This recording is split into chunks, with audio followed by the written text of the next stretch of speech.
Assalamu alaikum, and welcome to the English podcast with Dr. Maqsood Azeemi, which was held on November 27, 2025. Today, we're doing a really deep dive into an incredibly comprehensive discussion by Dr. Sahib. I mean, this material, it spans everything from ancient prophets to modern genetics and even the real meaning of worship. It's a huge landscape, and I think our mission here is to really unpack it. To get to the core philosophical and, the practical lessons, we need to analyze every single point because they all connect in a really fascinating way. Absolutely. So let's just jump right in. He started with the idea of testing, didn't he, from Surah Al-Imran, the concept of ibtila. Yes, ibtila. And he was very clear that we shouldn't just think of it as, a calamity or some kind of suffering. Right, it's not just a bad thing happening to you. Exactly. He said it's a test to qualify you, to see if you have the ability, the capacity. For Prophet Ibrahim, the test was all about his logical thinking. And once he proved that, once he qualified, then came the fire. Then came the fire, and this is where Dr. Sahib pointed out something amazing about the divine command, Ya naru kuni bardan, O fire, be cool. Be cool or cold. Right. But he emphasized that the command didn't get rid of the fire itself. The color was still there. The light was still there. So it wasn't extinguished. No, only its harmful property, its harat, its heat was neutralized. It shows how the divine system can modify the effect of a law without removing the law entirely. Wow. And the reward for passing that test was to be made an imam, a guide for all of mankind. A guide, a coach, a leader. And this is where his request becomes so important. He asked for those qualities, those capacities, to be passed to his descendants, his zuriyati. Which Dr. Sahib connected directly to modern science. To genetics, yes. Yeah. He said it's like Ibrahim was asking for this spiritual and intellectual inheritance to be written into his genes, like a successful trait being encoded in deoxyribonucleic acid in the DNA. But the promise wasn't a blank check. There was a condition, a very important one. A very hard limit. Allah's response, as Dr. Sahib highlighted, was, my promise is not for the zalimin. The oppressors or those who deviate. Exactly. And zalimin isn't just about being a tyrant. Dr. Sahib explained it's about anyone who deviates from the original law, who takes that inherited potential and misuses it. So the promise depends on adherence. The potential is in the genes, but the outcome depends on your actions. That idea of deviating from the law is the perfect segue, actually, into his next point about the children of Israel, the Bani Israel. The backsliding. Yeah, that pattern of backsliding.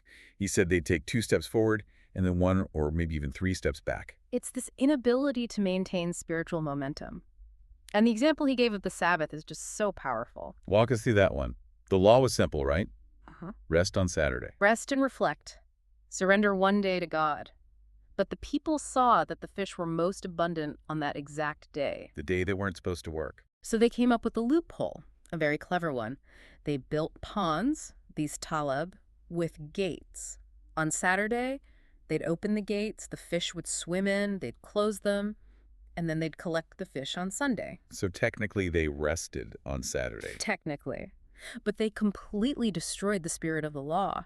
They used their intellect to circumvent the command for material gain. And the consequence was severe. Dr. Sahib explained that the statement about Allah turning them into monkeys was a kind of physical distortion. He linked it to what they were consuming.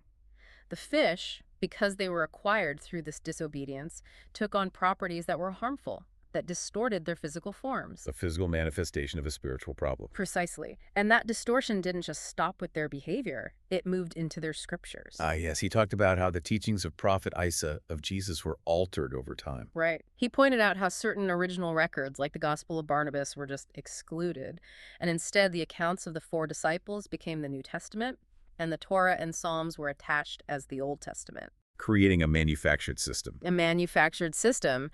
And Dr. Sahib said this is the source of the clash we see today.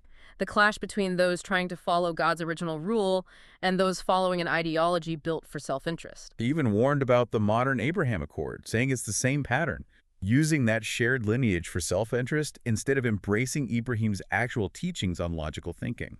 Which brings it all back to that word, zulm. Dr. Sahib said one of the biggest forms of zulm is the incorrect translation of the Quran itself. His example was the very first verse, Bismillah al-Rahman al-Rahim. Yes.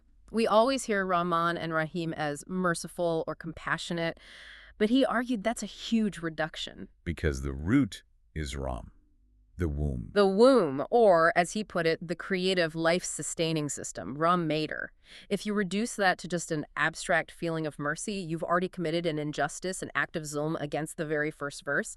The entire foundation becomes unstable. Okay, let's shift gears a little because he moves from that into a really deep dive on divine jurisprudence, specifically the wisdom of Ida. Yes, the waiting period for women after a divorce or the death of a husband. And he tackled the question that always comes up. Why is it still required after menopause when conception isn't biologically possible? Why not just set an age limit? And his answer was just so simple and complete, the maker knows better. I love that. He explained that if you set a fixed age, say 60, it would create chaos. People would just misuse it, claim menopause early to get around the law.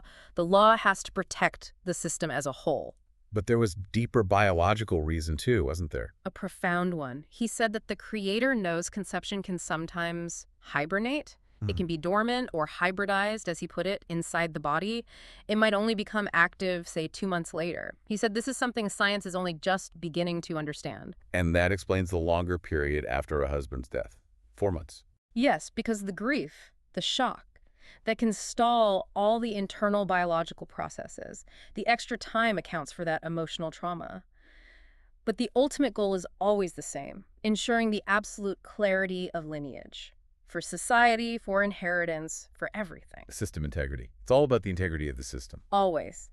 Which leads perfectly into what might have been the most powerful lesson of the whole discussion, the real meaning of service, khidmat ikok. He started with a statement from his own murshid, Khawaja Shamsuddin Azeemi, that the closest way to Allah is through service to creation. Right. And to understand that, Dr. Sahib shared this very personal story. He reasoned, well, if Allah is more loving than 70 mothers, then the way to please him must be by figuring out how to please my own mother. Such a beautiful and logical starting point. So he went to his mother and offered what he thought was khidmat, washing her clothes, making her food. Doing chores. Exactly. And she completely rejected it. She basically told him, you're not even good at this stuff. How can this be service? So then he tried a more spiritual angle, citing Sheikh Abdul Qadir Jilani offering water to his guide. And that's when his mother got really stern. She told him that giving someone water is a duty, a fard. It's a basic requirement, not some grand act of service. He said she even gave him a loving slap for mixing them up. For confusing a duty with a service. So what was the answer? What is true service? His mother gave him the ultimate definition. She said, true service isn't about doing things for people or seeking your rights. It's about fulfilling your duties, your faraid. And then she delivered the final lesson. A mother is only happy when she sees her children happy. Wow. So true khidmat isn't serving your mother, it's being a happy, successful child that makes her happy. Precisely. It's you fulfilling the duties Allah gave you as a child, a parent, a spouse, and using your God-given capacities to become successful and content. It connects directly to that state of nafsi mutmainah, the contented soul. That's the real service. So we've taken our duties, our faraid, and we've renamed them as huquq, as rights. We've flipped it completely. We focus on what we can demand from others instead of what we are responsible for fulfilling ourselves. Dr. Sahib called this a catastrophic shift. It's the ultimate backsliding, really. Okay, so for the final piece, let's talk about understanding God and the nature of prayer, of dua. He laid out this really clear 5-stage pathway. Let's go through them. Okay, so 1, understand his word. 2, understand his works. 3, understand his systems. 4, understand his attributes, his sifat. And only then, stage 5, can you begin to understand his true self, his zat. It's a progression. It is. And it's all governed by this concept of idrak, of comprehension. He mentioned the teachings of Qalandar Baba Aulia, who said, we often comprehend things, but we don't stop to think with what capacity we're trying to comprehend. The Quran itself says it. No vision can encompass him, but he encompasses all vision. And he brought the backsliding theme back one last time here, connecting it to prayer. With the story of Bani Israel again. Rejecting the heavenly food, the manna and salwa, and demanding garlic, onions, lentils. Demanding what they wanted, not accepting what was provided. It's a perfect metaphor for how we approach dua. Dr. Sahib said most people just dictate to Allah. Do this for me. Fix that problem. Give me this job. It's a list of demands. It's dictation. But he said the proper dua, the highest form of prayer from a humble creation, is to simply ask, "Oh Lord, tell me, what should I do for you today? Guide me." That's a complete 180, from demanding your rights to asking for your duties. That's the whole discussion in a nutshell. From the tests that qualify us to avoiding the distortions to understanding that service is duty, and finally, that prayer is submission, not dictation. An incredible journey through so much profound wisdom.